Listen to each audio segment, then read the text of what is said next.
Novinkou medzi technológiami murovania brúsených tehál Porotherm Profi je systém Porotherm Profi Dryfix.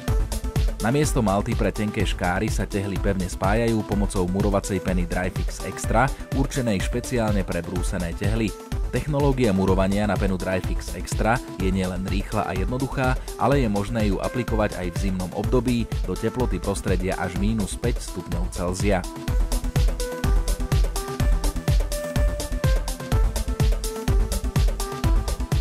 Prvý rad tehál zakladáme rovnako ako u klasického spôsobu murovania brúsených tehál na dokonale vodorovnú súvislú vrstvu zakladacej malty s hrúbkou minimálne 10 mm.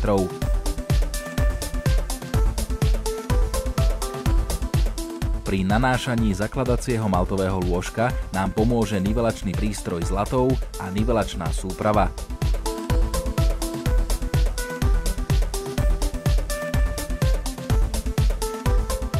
Okrem toho na urovnanie maltového lôžka potrebujeme hliníkovú latu s dĺžkou aspoň 2 metre.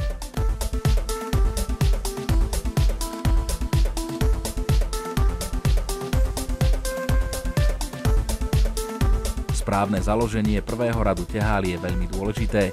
Na presnom položení prvého radu tehál závisí presnosť a rýchlosť murovania ďalších radov.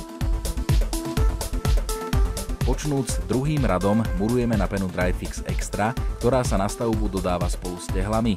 Pred aplikovaním peny Dryfix Extra dózu s penou najprv dôkladne pretrepeme zhruba 20 krát a naskrutkujeme ju na aplikačnú pištoľ. Dávkovanie peny regulujeme s púšťou pištole a regulačnou skrutkou podľa návodu na dóze. Pred samotným nanášaním murovacej peny Dryfix je potrebné tehly zbaviť prachu a navlhčiť, aby sa pena lepšie prilepila k podkladu. Na tento účel dobre poslúži maliarsky štetec alebo valček, takto by sme mali ošetriť obé ložné plochy tehál. Na vyrovnané rady tehál nanesieme murovaciu penu v dvoch rovnobežných pásoch so šírkou približne 3 cm vo vzdialenosti 5 cm od okrajov tehál. Pri nenosných priečkach hrúbky 8, 11,5 a 14 cm nanášame len jeden pás peny uprostred steny. Aby sme pri aplikácii peny dosiahli deklarovanú výdatnosť, musíme dbať na teplotu dózy, a to najmä v zimných mesiacoch. Ideálna teplota dózy je okolo 20 stupňov Celzia. Na vytvorenie správnej väzby na rohoch používame rohové a koncové tehly. Rohové tehly musia byť v každom rade daného rohu otočené pôdorysne o 90 stupňov oproti tehlám susedných radov. V prípade systému Porotherm Profi je minimálna dĺžka väzby 100 mm. Tehly ukladáme do múriva ešte pred zavednutím povrchu peny. Položenú tehlu už nedvíhame ani neposúvame, ak je to však nevyhnutné, musíme naniesť nové pásy murovacej peny. Pištoľ nechávame stále naskrutkovanú na dóze s penou. Dózu odkladáme vždy vo zvislej polohe pištoľou hore. Pred položením polovičnej koncovej tehly k rohovej tehle nanesieme 2 pásy murovacej peny aj na hladkú bočnú plochu koncovej tehly po oboch stranách kapsy a potom ju priložíme k rohovej tehle. Pri kolmom napojení na lícovú plochu tehál v rohu je vhodné použiť celú koncovú tehlu. Toto riešenie zabezpečuje nepriehľadnú zvislú škáru v mieste napojenia stien. Aj v tomto prípade nanesieme penu na hladké bočné plochy koncovej tehly. Na vytvorenie ostení stavebných otvorov odporúčame použiť celé a polovičné koncové tehly. Rovnako aj parapet vytvárame z celých, prípadne polovičných koncových tehál, ktoré ale v tomto prípade ukladáme na ležato, otočené kapsou nahor.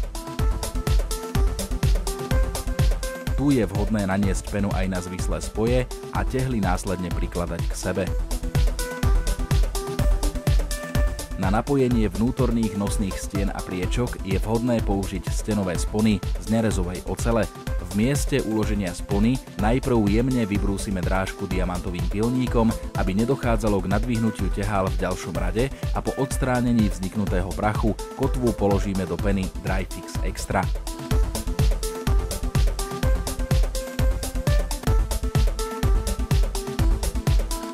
Po vytvorení stavebného otvoru s použitím koncových tehál nám vo steniach a parapete vznikne súvislá kapsa, ktorú vyplníme pásmi extrudovaného polystyrénu narezanými na mieru. Toto riešenie je bezpečnou prevenciou proti vzniku tepelných mostov.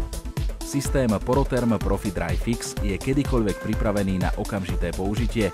Čisté stavenisko, jednoduchá logistika, rýchle a jednoduché murovanie sú zárukou efektívnej práce v každom ročnom období.